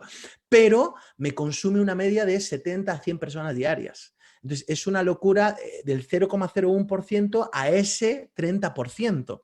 Ahora, ¿qué es Clubhouse? Clubhouse, comunidad, el tema del VIP, el tema de que la invitación. Entonces, ¿qué está haciendo esta red solo para los que tienen un teléfono iPhone? Entonces, ¿qué están haciendo con respecto a la identidad? Están generando una identidad muy potente en su comunicación para que puedan consumirles. Así que, bueno, me parece que este es un espacio extraordinario y lo dejaría ahí, sentido y pertenencia. O sea, desde la identidad generar sentido y pertenencia. Me gustaría hacer un pequeño aporte de ser posible. Sí, es posible. Porque seguramente no quiero pisar un tema porque sé que Eric puede desarrollar mucho más en profundidad lo que es la identidad a través de las redes sociales y lo que es la ontología digital, cómo el hombre incluso hoy por fuera del mundo virtual casi que cae en una suerte de ostracismo social. Incluso la gestión de gobierno ya empieza a digitalizarse, lo cual demuestra cómo la persona queda totalmente atomizada en el seno de su hogar. Por eso no voy a pisar el tema de él, pero igual me gustaría si lo pudiese desarrollar, Eric, porque es un tema que a mí me apasiona mucho escucharte en ese sentido. Sí me interesa un tema que creo que es fundamental y esto, no sé si sería una autocrítica o no para estos espacios, pero en todo caso sí sería un tema a debatir. Si uno observaba en tiempos pretéritos, en cualquier espacio posterior a la Revolución Industrial, lo que había a grandes rasgos era una sociedad cuyo sector privado producía y consumía bienes y servicios. Es decir, yo veía la NBA, pagaba la entrada, consumía el servicio de ver un partido de básquet y tenía a su vez la posibilidad de comprar algún producto como la pelota, las vinchas, las camisetas. Que dicho sea de paso, tengo el honor de tener una original de Dirna Whisky, así que tan mal no me ha ido en la vida. Pero hoy si uno observa lo que es la posmodernidad y donde lo político, insisto, las líneas entre lo público y lo privado se han desdibujado, hoy el sector político es tan privado como público amalgamado, van a ver que los sectores ya no producen y consumen bienes y servicios, consumen y producen ideas. Y no cualquier tipo de ideas, son ideas identitarias. Si vamos de nuevo a la NBA, van a ver que el eslogan que se producía era justamente el de Black Lives Matter, donde los propios basquetbolistas, con tal de pertenecer a ese mercado, renunciaban a sus apellidos, renunciaban a su identidad, pero abrazaban y se dejaban posicionar bajo un etiquetaje específico de la causa de Black Lives Matter. Como se puede ver, y ni hablar si llegásemos a entrar en temas mucho más ágiles, que uno es prudente porque conoce la plataforma de YouTube, que dicho sea de paso, agradezco a los Patreons y suscriptores que hemos llegado ya a un buen número en solo 6 meses de trabajo. Me siento muy honrado. Van a ver que curiosamente uno tiene dos opciones. O se aleja por completo de estas plataformas masivas que son las que definen la opinión pública en última instancia, o se tiene que adaptar y en ese proceso de adaptación tiene que renunciar a la propia identidad o queda por fuera. Ejemplos concretos. Yo la única forma que tengo de sostener los documentales que realizo en mi canal es exclusivamente por aportes privados, porque la propia plataforma, por los algoritmos, por cómo funcionan los algoritmos, que finalmente habría que revisar cuánta libertad hay para elegir en última instancia, cuidado con ese aspecto, los algoritmos normalmente favorecen el consumo de lo más frívolo. De hecho, y ya con esto no me quiero extender, es tan diluida la identidad dentro del mercado que es todo instantáneo. De allí viene Instagram. Porque van a ver que las personas rara vez reflexionan sobre aquello que consumen, simplemente consumen. Por ello no se consumen conferencias de 2 horas, por ello no se consumen libros, la gente no lee. Vean el ejemplo concreto de los diarios, la gente no lee noticias, por eso ponen un titular, una imagen y como mucho en negrita en tres oraciones el resumen de la noticia, porque ya no hay tiempo. Y uno se pregunta, ¿por qué no hay tiempo? Parecemos en un momento dado esa suerte de farolero en el libro del Principito. Está corriendo para cumplir con un deber y uno no sabe qué deber debe cumplir, pero lo cumple, porque es la revolución del eterno presente. Niños sexualizados, adultos infantilizados, todo en el mismo sistema igualitarista, toda una identidad homogénea global, donde ya no hay distinción entre el hombre y la mujer, donde ya no hay distinción entre el adulto y el niño, donde ya no hay distinción entre el futuro y el pasado, porque es un eterno presente, es una eterna revolución. Y el mercado compra y vende revoluciones. El mercado compra y vende estas ideas identitarias que le dan una identidad a la persona. ¿Pero por qué? Porque la persona sale a buscar en el mercado lo que no consiguió en la propia esencia de su comunidad y su hogar. Por eso van a ver que los mercados globales, cuando se habla de una suerte de hegemonía de izquierda, hay que tener cuidado con esos términos, porque uno empieza a ver luego que la hegemonía de la izquierda en realidad es un mercado global homogéneo, porque si uno se fija con atención va a notar que en Sudáfrica, Inglaterra, Japón y en Argentina se consumen las mismas marcas de gaseosa, las mismas marcas de ropa y las mismas marcas televisivas. Uno va a notar que finalmente los seres humanos han sido reducidos a ser meras unidades de consumo y de producción. Luego está este parangón y esta parafernalia de creer que hay una suerte de liberación absoluta, pero en última instancia lo que le ha quedado al hombre no es más que consumir, producir y tributar. Y la existencia y la identidad se ha reducido a consumir, producir y tributar. Haga cada uno el experimento. Vean cómo en determinadas empresas que en los 60 decían no se permite el ingreso de determinadas etnias, ahora fomentan que los empleados hagan cursos para ser menos blancos, lo cual es un sinsentido, porque se están negando las identidades propias de las personas en pos de una agenda que ni siquiera conocen, pero la abrazan con tal de posicionarse en el mercado. Y lo que ya cierro es, las personas han abrazado estas ideas en forma inconsciente, pero las perviven, porque pervive esta cultura. Por eso van a notar que los videos de profundidad no subsisten en YouTube, sí el contenido frívolo, sí lo que es un shot express de 10 minutos, a tal punto que la monetización se empezó a producir ya no de los 10 minutos, sino a los 8 minutos, para hacer videos más cortos incluso, e incentivar la monetización a partir de dicho minuto. Van a ver cómo Instagram no consume las historias por el mismo suceso de que está la gente scrolleando a ver si hay alguna novedad. Van a ver cómo Twitter tuvo éxito porque justamente se reducían un par de vocablos el pensamiento de uno. Mientras en tiempos preterios era tomar un seminario, comprender la filosofía, hoy los rockstars de Twitter necesitan simplemente poner 2 palabras para hacer éxitos. Y en la posmodernidad, quien más seguidores y más like tienes, pareciera ser que equivale a decir más grado de verdad y de razón tiene. Yo, perdón Horacio, sin ánimo de entrar en debate, creo que aquí hay algo en cuanto a los valores y desde el punto de vista de marketing, ¿no? Yo a veces interpreto y veo la gente con valores, veo los buenos mensajes y hago un análisis como si fuera una empresa, ¿no? Y creo que estoy de acuerdo contigo parcialmente, pero creo que al final hay una frase muy de Fran, que es, ya no tengo que decir si está bien o está mal, ¿no? La batalla de si está bien o está mal es una batalla filosófica, es una batalla definitivamente profunda y perdida. Creo que la pregunta de este siglo es si me alcanza o no me alcanza, o si me sirve o no me sirve. O sea, lo que no puede ser, y aquí te hago un poco el contrapunto, ¿no? Es que haya gente que haya reducido sus mensajes. Está claro que vivimos en una era sobreestimulada. No solo una cuestión de contenido frívolo o superficial, es una cuestión de condensar mensajes. Es una cuestión, hablamos de la identidad, ¿no? Pero ¿qué porcentaje de mi identidad tengo que compartir?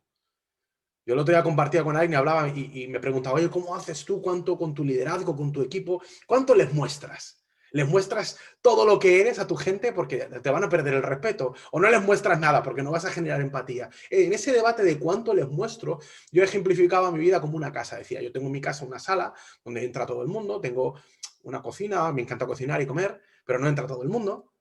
Solo entran algunos, tengo un cuarto donde entran familiares y definitivamente el cuarto de baño, pues entro o yo solo o en una ocasión muy extrema, pues a lo mejor entro con las personas de máxima confianza. Y creo que una marca debe ser así, o sea, debe tener contenido, debe de tener su identidad segmentada o compartimentada, y yo creo que el error es no hacer este compartimento, porque a veces queremos mostrarle todo a la gente, ¿no? Y las propias redes sociales nos han hecho un ejercicio de decir, oye, la gente no presta atención, están sobreestimulados, tienen 25 emails, 14 WhatsApp, 700 millones de programas en Netflix. Trabaja, condensa tu mensaje o haz lo que se hace en marketing, un funnel. Haz un embudo. Tira el mensaje que conecte para que la gente vaya hacia adelante. Y aquí, si hablamos de política, que no hemos tocado el tema político, o lo hemos tocado demasiado, o no lo hemos tocado porque no hemos entrado, al final creo que esto es una batalla que ha perdido los valores. Ya no voy a hablar ni izquierda, derecha, ni de progresismo, ni globalismo, no voy a entrar ahí, porque tenemos expertos, pero ha ganado la falta de valores, porque ha conseguido condensar mensajes con muy poco sentido en pocos segundos y de forma, como digo, tremendamente emocional y tremendamente que apela básicamente a lo sensorial, apela a estímulos, colores, música. Entonces, la pregunta es, yo soy tan profundo, me considero tan inteligente, no digo que sea nuestro caso, ¿no? Pero en muchos casos lo he debatido, como para decir, no, mi identidad es tan profunda que yo no la puedo condensar. ¿Por qué yo no puedo hacer mensajes profundos y no los puedo construir en un formato? Por eso hablaba de la forma. Acordaros cuando comenzamos el debate que hablaba de la esencia, la forma y el propósito. La forma para mí tiene que ser flexible. Hoy la forma tiene que ser, en lugar de soltarte todo de un golpe y clavarnos un vídeo de 20 minutos, a lo mejor tengo que hacerte un vídeo que sí, que me puede molestar tener que hacer como con un sonajero con los niños. Mira, mira, bonito, mira, mira, para que me preste atención. Me puede molestar, pero la forma es la que el mercado me está marcando. Me lo marca la sociedad. Y aquí es donde nuestra identidad, y volvemos a lo profundo, ¿no? Nuestra identidad en relación a cómo interactúa con la identidad de otros y la necesidad de otros, necesita encontrar una estrategia de comunicación. Si queremos que nuestra identidad social o que la parte en la que interactúa nuestra identidad con la sociedad tenga resultados, nos alcance, nos sirva, volvemos a esa pregunta, creo que no podemos anclarnos en que el mundo es superficial, no podemos anclarnos en que el mercado es tonto y créeme que he tenido esta batalla. A mí me molesta ver como un mensaje de un minuto diciendo cualquier tontería con un poquito de hombro enseñado, me gana en las redes sociales cuando yo hago un contenido de PNL. Yo pasé esa batalla de decir, me voy de las redes sociales, no quiero competir, pero ahí viene la otra batalla, es decir, de verdad no tengo la capacidad, no tenemos la capacidad de condensar nuestros mensajes, de generar estos estímulos, porque se pueden generar. Todo esto, por ejemplo, todo lo que hemos hablado, y termino, Priscila, que te veo que estás gesticulando, todo esto que estamos hablando hoy, ahí viene el reto. Alguien debería tener la capacidad de condensarlo en pequeños mensajes que además generan estímulos. ¿Se puede? Yo creo que se puede. Si creemos que se puede, se puede. Ahora, si decimos, no, las redes sociales son superficiales, no, TikTok no, esto no, pues ahí es donde creo que vamos a perder la batalla, porque al final da igual si está bien o está mal, la clave es que no nos sirve y le vamos a entregar la identidad o vamos a permitir que los influenciadores de identidad sean los que han conseguido que su mensaje trascienda. Si puedo hacer un breve comentario sobre el que vienen hablando. Yo creo que un poco, digamos, tiene un poco de razón cada uno, no es por conciliar ni nada por el estilo, simplemente que creo que Israel ve digamos, el tema muy a lo que se dedica él, y obviamente y yo soy muy pro mercado y no cuestiona el mercado, justamente, digamos. Yo digo, si el mercado te está diciendo esto, no trates de ir en contra. Pero quiero entender también un poco el punto de Horacio.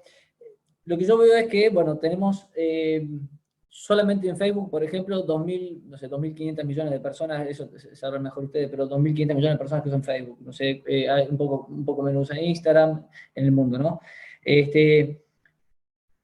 Cuando uno habla específicamente, como hablaba Israel, de construir una identidad para venderse, para vivir de eso o para hacerlo funcional a determinado objetivo, sea monetizar algo o no, o vivir, bueno, como digo, vivir, etcétera, de eso, Yo creo que, claro, obviamente hay que adaptarse al mercado. Creo perfectamente que en lo que respecta a la batalla, hablas de batalla, entiendo que es la batalla cultural, y nosotros tratamos de dar esa batalla cultural, de vivirla, y obviamente cuando queremos profundizar en algún tema, yo creo que lo conveniente es escribir un artículo, un ensayo o un libro, y cuando queremos usar otras plataformas, porque sabemos que no todo el mundo lee, como decía Horacio, vamos a obviamente tratar de, hoy en día tenemos la posibilidad, ¿no?, de acudir a estos medios, y obviamente no se puede hablar con la misma profundidad en un libro que hacerlo de manera audiovisual acá. Entonces, digamos, entiendo que ahí también hay que aprender a adaptarse. Ahora, a lo que yo iba con esto de que hay 2.500 millones solamente en Facebook de personas, y no todo el mundo es una marca ni pretende ser una marca. O sea, de cuántas personas de esas, digamos, de esas 2.500 millones que usan Facebook, por ejemplo, o no sé cuántas usan Instagram, supongamos que 1.500 millones, ¿cuántas de esas personas pretenden vivir, tienen Instagram, pero ninguna pretende vivir o subsistir o crearse una marca de sí mismo, ¿no? Entonces, y hay un contexto que es el que hemos hablado un poco filosóficamente, digamos, de individuos cada vez más atomizados en la sociedad, ¿no? Yo veo, como Horacio dijo un poco, hay una tendencia a la homogeneización que lleva esto de las redes sociales, de interactuar permanentemente. Los mismos algoritmos de las redes sociales nos llevan a consumir cuestiones similares a lo que ya nosotros nos detenemos en tal imagen 5 minutos, un ratito, entonces luego nos empieza a reproducir ese tipo de imagen, nos seguimos con las personas que nos simpatizan, etcétera. Entonces, empezamos a autolegitimarnos y a aplaudirnos a nosotros mismos y a legitimar nuestras nociones, ¿no? Y muchas veces ni siquiera a conocer nociones antagónicas o diferentes. Entonces, lo que yo tengo miedo, digamos, ahí, lo que no me gusta de este proceso es justamente la pérdida de identidad, de autenticidad. Porque, la lógica de Instagram, por ejemplo, es buscar los likes. Y para buscar los likes, como decía Israel, necesitamos adaptarnos al mercado, es decir, adaptarnos a lo que quieren consumir quienes nos siguen. Entonces necesitamos decir o mostrar muchas veces, ¿no?, lo que las personas vemos que las personas quieren consumir. Y muchas veces es simplemente por el like en sí mismo, ¿no? Y muchas veces entonces las personas empiezan a construir una identidad en función de eso, pero que en verdad no tiene ninguna función material, ni ninguna búsqueda de construir una marca de uno mismo, ni de ser funcional al mercado. Simplemente es la necesidad de sentirse por un instante, ¿no? Porque es un instante, o sea, esos likes que llegan duran un ratito y después sentimos al ratito la necesidad de subir otra foto para ver si nos llegan más likes, y no tiene ningún otro propósito más que ese, ¿no?, de sentirnos bien por un ratito, de sentirnos que pertenecemos o de que agradamos. Y esto para mí tiene un poco que ver con toda esta pérdida toda esta atomización que hay, ¿no?, toda esta individualización extrema que hay, porque ya no tenemos ciertas viejas contenciones. Habíamos dicho en la familia, habíamos dicho de la iglesia, ciertas instituciones que nos contenían, que forjaban nuestra identidad, y estamos arrojados al mundo, flotando en el aire, y necesitamos ver dónde podemos encajar, ¿no? Entonces vamos probando dónde podemos encajar, pero esto, como digo, para mí es un poco peligroso. Se puede caer en cierta homogenización, o sea, consumimos, no sé, de repente Neymar, que es un chico brasilero que juega de repente en Europa, y él se viste como, no sé, se viste de manera poco agradable a mi gusto, pero le marca la tendencia de cómo vestirse a medio occidente, ¿no?, que siguen al PSG, y los chicos quieren ser como Neymar, entonces se visten como se viste Neymar. Entonces, ¿y bajo qué necesidad? Y porque eso te hace pertenecer en parte, de manera muy superficial, a determinado grupo, es una moda, ¿no? Entonces yo creo que en ese sentido vamos tendiendo hacia una homogenización, y si encima agregamos, y esto ya es un poco más político, digamos, agregamos ciertas presiones o ciertas reglas o normas a las que nos someten las redes sociales, o quienes están detrás de las redes sociales, respecto de qué se puede subir, qué se puede decir, qué se puede consumir, la tendencia medio espontánea, que ya de por sí es esto de homogeneizante, ¿no?, igualitarista, esto del infierno del igual, bueno, se va extremando cada vez más, ¿no? O sea, primero empieza como algo paulatino, espontáneo, porque uno consume y se viste como Messi, y la mitad de los chicos se viste como Messi, como Neymar, etcétera, y luego uno dice o lo que piensan los deportistas y lo que piensa la farándula a la que sigue, que tiene millones y millones de seguidores, y luego ya ese discurso pasa a ser por las redes sociales el único legitimado, ¿no? Entonces ahí ya tenemos un factor de coacción, entre comillas, que tiende a homogeneizar todavía más ya por fuera de este espontáneo que ocurre, ¿no? Eso es un poco lo que a mí me asusta, digamos, más allá de que obviamente hay que adaptarse al mercado y todo, pero muchas veces, o para muchas de esos miles de millones de personas que usan redes sociales, no siempre están construyendo una marca de sí mismos, no siempre les hace falta, simplemente necesitan, digamos, pertenecer por un rato a determinados grupos, ¿no? Eso es lo que yo veo.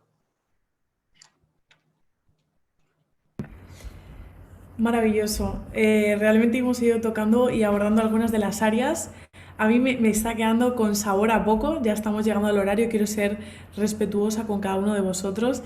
No sé si alguno de vosotros se anime a un segundo debate, porque sinceramente nos quedamos con un montón de cosas que podríamos haber charlado, debatido y tenía unas preguntas y alguna serie de cosas que prefiero ya no abordar. Vamos a ir a la parte, si queréis, de conclusiones de vuestra mirada sobre todo este asunto de identidad, que rescatamos un poquito de lo que han traído los compañeros, aprendizajes y demás. Hacemos un cierre cada uno de vosotros de conclusiones y veremos la oportunidad de a lo mejor traer más debates. Tengo pendientes traer a otras figuras, a otros referentes. De nuevo agradeceros a cada uno de vosotros, a todos los que nos estáis viendo también por YouTube. Vamos a traer alguna serie de debates, va a haber personas que os estén poniendo un link. Si quieres ser parte de la comunidad Potenciados, también os invito, ya que estamos hablando del tema del mercado y cómo no, a seguir a cada uno de los que están siendo invitados en el día de hoy, a estar atentos y pendientes a todo lo que suben, a ese contenido. Y realmente pues yo, por ejemplo, voy a ser de las personas que este vídeo lo vea un par de veces más, porque se han dicho muchas cosas y momentos muy rápidos. Y hay oro en muchas de las cosas que han traído, así que súper interesante. Bueno, vamos a proceder a la parte de conclusiones, sobre todo por el respeto que quiero tener con el tiempo de cada uno de los invitados, y sé que hay muchísimas cosas que no se han podido abordar, pero creo que ha sido muy jugoso todo lo que hemos traído. Así que en el orden que queráis también, de nuevo gracias y vamos a la parte de conclusiones. Bueno, voy a arrancar yo simplemente para que no se genere un silencio incómodo y también porque es como el orden espontáneo que había surgido. Ha sido muy interesante. Yo la conclusión que saco, muchos van a estar esperando alguna conclusión magistral de lo que es la identidad. No, yo solamente voy a concluir que estoy muy agradecido porque nos han regalado casi 1 hora y media de la vida de cada uno. Saben lo preciado que es el tiempo. Podrían haber estado en una actividad ociosa que era totalmente legítimo, en una actividad laboral y era totalmente legítimo, y han regalado 1 hora y media de su vida para que aprendamos, y eso lo valoro muchísimo. Y eso habla también lo que es la identidad de cada uno en su generosidad, que es una propiedad que ya se encuentra internalizada en el ser de cada uno de los que han opinado previamente. Sí, para cerrar, quizás podemos hacer una pequeña reflexión en torno a una pregunta que creo que fue quizás la que más desapercibido pasó y quizás era la más importante, que es el quién soy. Y en ese sentido, creo y rescato lo que es mi postura en ese sentido. Cuando habla a veces de tensión, se refiere que hay una lucha constante del género humano por superar los miedos. Hay miedos que son naturales, hay miedos naturales. Naturalmente hay un miedo hacia la propia naturaleza. De hecho, desde la existencia propia del hombre hay un intento por dominarla y todavía no se la puede dominar en forma completa por más avance tecnológico que haya. Y también hay un instinto natural de supervivencia en tratar de hacer prevalecer el yo. Y no estoy hablando del yo en términos filosóficos o psicoanalíticos, sino el hacer prevalecer la propia vida. Es un instinto natural, el de supervivencia. Pero curiosamente, luego demostramos que hay personas, y no pocas en el mundo, dispuestas a sacrificar su vida, que no temen a la muerte cuando esa vida es ofrendada a un sentido de trascendencia. Quien ofrece su vida para salvaguardar la familia, para salvaguardar una amistad o una comunidad. Entonces, ¿qué estamos viendo? que las tensiones y los miedos están en forma constante. Pero también está aquel temor y aquel miedo al otro. Lo que sucede en la posmodernidad, que el poder político gestiona el miedo. Vean, si no, lo que ha sido la pandemia, cómo se gestionó políticamente el miedo a la muerte, porque de repente toda una comunidad global sintió, percibió que la muerte estaba allí afuera y vivieron esto como un estado de guerra. Y la realidad es que se tuvieron que enfrentar a una gran verdad. Insisto, el discurso colisionó con la realidad. ¿La realidad cuál fue? La gente tenía metas, pero no tenía un propósito trascendente. Y cuando sintieron y percibieron que la muerte estaba allí afuera, el miedo se transformó y ya incluso fue un miedo al otro. Fue un miedo al lazo comunitario, fue un miedo a las relaciones. Porque finalmente la persona estaba atomizada y fragmentada en su identidad. Entonces ya no poseía un sentido de trascendencia. La persona era un ser inmanente en sí mismo, enfrascado y encapsulado en la unidad en la que se había convertido. ¿Con qué me gustaría cerrar entonces? Simplemente que cada uno pudiese reflexionar respecto al quién soy. Porque en el quién soy y en una búsqueda genuina, libre por la verdad, porque por eso favorecemos la libertad de expresión, porque es una búsqueda genuina en encontrar la verdad, uno finalmente va a encontrar la propia identidad. Y cuando uno se pregunta el quién soy, le empieza ya no solo a dar un sentido en cuanto metas a la vida, sino le empieza a dar un propósito. Porque el ser, y eso sí creo que ha sido fundamental lo que planteó Israel, no se define solamente por su esencia y no se define solamente por su forma, sino también por dicho propósito. Por eso es importante preguntarse cuál es el propósito de uno mismo. Y allí van a darse cuenta que quizás la vida cambie para bien y ya no tengan tanto miedo a la muerte, a la naturaleza o a relacionarse con otros. Bueno, pues por seguir el orden lógico y espontáneo también del principio, traigo mi conclusión. Agradecido por los espacios de reflexión, me parece que los espacios de reflexión son muy poderosos. Y al igual que el análisis paraliza, creo que la reflexión nos lleva a acciones conducentes y poderosas. Y probablemente ya como defecto profesional y como coach, pues una de las claves es que para mí la diferencia entre reflexión y análisis es que el análisis simplemente es generar la contabilidad de qué es lo que tenemos, ¿verdad? Y definirlo, pero la reflexión viene desde una visión. Y entonces aquí es donde traigo algunas preguntas. Y la pregunta que me hago es, ¿a qué estoy comprometido? ¿Realmente a qué estoy comprometido? Y esa sería la pregunta que le haría a todos los que pues, están viendo este espacio, ¿verdad? Creo que el tema de la crisis de identidad es algo que está meridiano aquí. Ahora, la pregunta es, ¿vamos a seguir divulgando que existe esta crisis de identidad o vamos a provocar un cambio? Diría mejor, o vamos a ser parte de la transformación, porque como todos sabemos, los cambios son reversibles, las transformaciones no, y si no, vayamos a la parte biológica, ¿verdad? Del gusano de seda que se convierte en mariposa, pero la mariposa no vuelve a ser gusano de seda. Y aquí es donde, después de las preguntas, busco que cada uno de nosotros generemos un compromiso. Y bueno, mi compromiso después de hoy, al ver que realmente la identidad es probablemente uno de los temas principales y fundamentales para nuestra sociedad, y que creo que tenemos herramientas para poder construir esa identidad como amerita, pues mi compromiso es hacer de este mensaje un mensaje relevante que dote, en este caso, a la sociedad de esas herramientas para que cada persona pueda ir eligiendo y adaptándome también, porque estoy comprometido con el mensaje y estoy comprometido, por supuesto, con la divulgación de este mensaje. Me parece que esto es súper importante porque a veces si simplemente estoy comprometido al mensaje o estoy comprometido a lo que produce el mensaje. Y ahí es donde creo que realmente lo que traía Israel en la última parte, ¿verdad? De esa adaptabilidad y de poder entender los tiempos nos puede llegar a hacer muchísimo más poderosos. Bueno, me sumo al orden lógico que hemos planteado. Mi conclusión es que, sin ánimo de ser conspiranoico, Creo que estamos viviendo, y creo que tanto Eric como Horacio lo han planteado muy bien con todo su bagaje y su conocimiento intelectual y los argumentos que traían, y Fran desde un punto de vista tremendamente pragmático. Estamos viendo a un ataque a la identidad. O sea, yo creo que estamos en un momento en el que, por alguna razón, yo puedo sacar mis propias conclusiones, ¿no? de hasta qué punto una persona con una identidad clara es gobernable, ¿no? Hasta qué punto una persona con identidad clara es sometible. Hasta qué punto, bueno, pues hay intereses, ¿no? Pero por encima de entrar en lo conspiranoico, que no quiero entrar por ahí, lo que está claro es que para una vida trascendente, para una vida relevante, hace falta una identidad.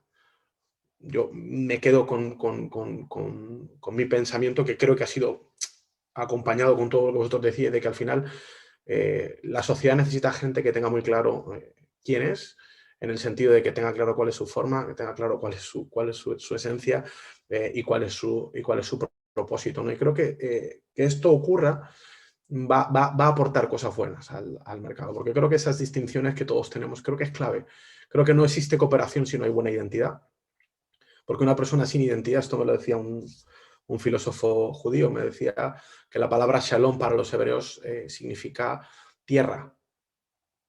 Y yo decía, ¿qué tiene que ver? ¿No? Y era muy interesante, ¿no? Decía que tú no puedes estar en paz hasta que no tienes tierra. Es decir, te pongo un ejemplo, hasta que tú no tienes tu casa, no puedes ver la casa del vecino como una bendición, ¿no? Ves la casa del vecino como una envidia. Entonces, hasta que la gente no encuentra su identidad, no encuentra su shalom, no encuentra su lugar, no sabe quién es exactamente, no puede reconocer las virtudes en las demás. Yo creo que estamos viviendo una era en la que hay envidias, hay deconstrucción, hay destrucción. O sea, probablemente las redes sociales simplemente lo han potenciado, la era de la comunicación lo ha potenciado, ¿no? Y aquí entramos en la parte de mercado. Pero creo que es necesario este tipo de debates. Así que os agradezco. Mi conclusión es que estoy tremendamente agradecido de que hay diferentes posturas desde puntos de vista, yo qué sé, yo no pensé que iba a hablar de teología en mi vida, pero desde la teología, del mercado, educación, filosofía, o sea, tengamos, como dice Fran, un propósito común, que es entender qué importante es la identidad, qué importante es la identidad del individuo para que esto afecte a la familia, para que esto afecte también al mercado, para que esto afecte a la sociedad. O sea, esa cadena, ese dominó necesario para una sociedad mejor, empieza por una identidad, empieza por individuos claramente definidos que tienen la capacidad de tener su salón, que tienen la capacidad de interactuar de forma sana con sus parejas, con sus familias, con su sociedad, con el mercado. Y creo que ese es el propósito que nos debe unir, ¿no? Por encima de nuestras distinciones.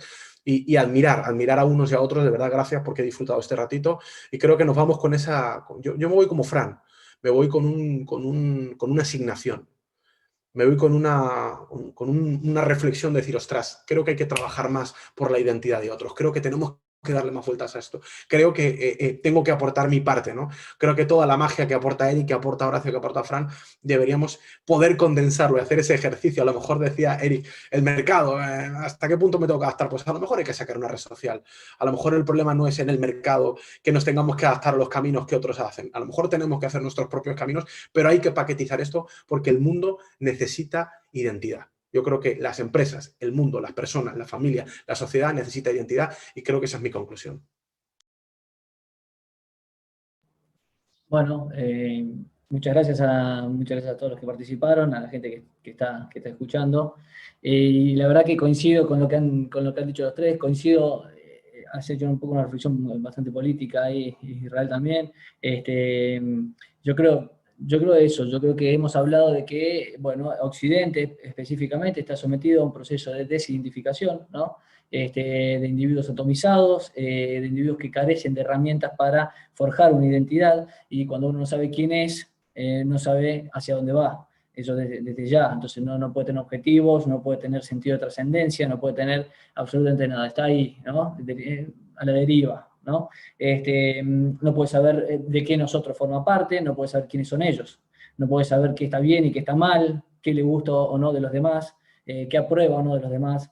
Entonces es un estado de relativización absoluta. Y bueno, entonces obviamente yo creo también, como decían, que hay que construir identidad, porque dijiste algo clave, Israel, es, digamos, quien posee identidad no es gobernable, digamos, o es más difícil de gobernar. Es decir, es más difícil de convertirse en borrego, ¿no? Esto es algo que, bueno, tocando un poco lo que es la tecnología y demás, y lo que es, no sé, el ejemplo de lo que ocurre en China hoy en día con estos sistemas de la tecnología aplicada a los individuos y la capacidad de la tecnología que da de individualizar, ¿no? Y de controlar, por lo tanto, a los individuos por parte de determinados gobiernos, en este caso el régimen comunista, que les da premios y castigos al individuo que según cómo cruza la calle, según si opina en contra o no del régimen en las redes sociales, te dan un premio, te hacen un descuento en X consumo o te permiten o no viajar a otra ciudad.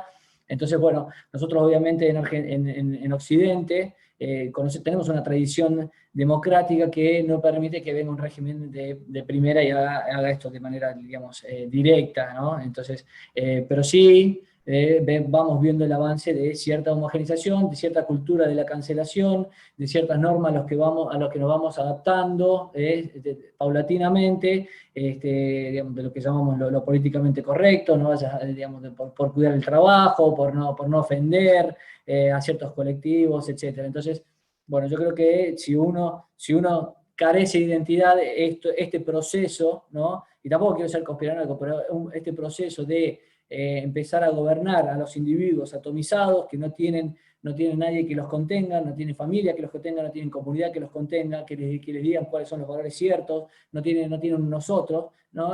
Bueno, los individuos separados, atomizados, son mucho más gobernables, mucho más moldeables, ¿no? Te van moldeando de a poco, te van diciendo, no, mira, eso no lo digas, porque si no te vas a perder tu canal de YouTube, vas a perder tu cuenta de Facebook, vas a perder tu Instagram y no vas a ser nadie, porque si no tenés Instagram, no tenés Facebook, no sos nadie. Si no vivís en el mundo digital, prácticamente no vivís. Cosa que no es cierta, pero bueno, un poco se da así, ¿no? Entonces hay que tener cuidado con eso. Y vos decías recién, bueno, habrá que armar otro reto, hay que armar otro reto, estoy de acuerdo, hay que ir a otras redes donde nos den libertades en serio, pero también hay que saber permanecer y dar la lucha en las redes que existen, ¿no? Porque en eso justamente hay que adaptarse, yo creo que hay que saber jugar con ambas cosas. Acá ya no aplica el principio del mercado bueno, me voy para castigar a Facebook, me voy de Facebook, así lo castigo y tiene un usuario menos y le pega económicamente. Eso no existe, no aplica. En Twitter cayó la bolsa luego de censurar a Trump, les cayó 13 puntos, una cosa. No les importa, digamos, esos tipos están más allá de eso. Entonces, bueno, hay que seguir dando la lucha ahí, hay que ir a redes alternativas, hay que conocer cuál es la postura antagónica, no hay que caer esto que decía yo, que se suele generar de aplaudirnos a nosotros mismos, ¿no? De legitimar a nosotros mismos, hay que saber perfectamente qué dice el oponente, no quiero decir enemigo, el oponente, pero bueno, yo creo que la lucha está un poco en eso, pero para todo eso tenemos que estar seguros de nuestra posición, y para estar seguros de nuestra posición tenemos que estar seguros de nuestros valores, y para eso tenemos que saber qué queremos, hacia dónde vamos, y entonces por lo tanto quiénes somos. Así que bueno, ese es básicamente mi resumen, y les agradezco por los aportes que han dado a distintas áreas. Creo que quedó muchísimo por hablar, así que espero que se pueda repetir algo así, porque de hecho, sinceramente, hay que dar para mí muchos temas en los que nos podemos haber explayado, así que bueno, les agradezco y muchas gracias a quienes estuvieron también atentos escuchando. Totalmente coincido con todo lo que estáis diciendo. Es asombroso que hay muchísimas cosas que se nos han escapado, pero porque hemos ido profundizando en algunos temas, y a lo mejor para futuros foros pues podemos a lo mejor gestionar un poco mejor todo el tema de dónde profundizamos y en qué punto. Pero bueno, quiero rescatar algo que ha dicho Horacio, y es que muchos, espero que se lleven de este foro, de esta charla que hemos tenido, esa búsqueda genuina, primero en la parte individual y también en la parte colectiva, porque aquí estamos todos también siendo una identidad con nuestras distinciones, pero veo que somos muy afines en muchas cosas. Pero ¿cómo tener una búsqueda genuina? Pregunto yo, si hay muchos sesgos. ¿Y quién quiere el mercado que seamos, consumidores, o la política, borregos o seguidores o gente no pensante? Ya muchas veces la sociedad también fracasados en muchos aspectos, y en la educación pues adoctrinados e ignorantes, ¿no? Entonces muchísimas veces yo me pregunto quién quieren que seamos, porque a veces a donde los ingredientes que nos están poniendo o donde nos están conduciendo también es interesante que nos lo planteemos.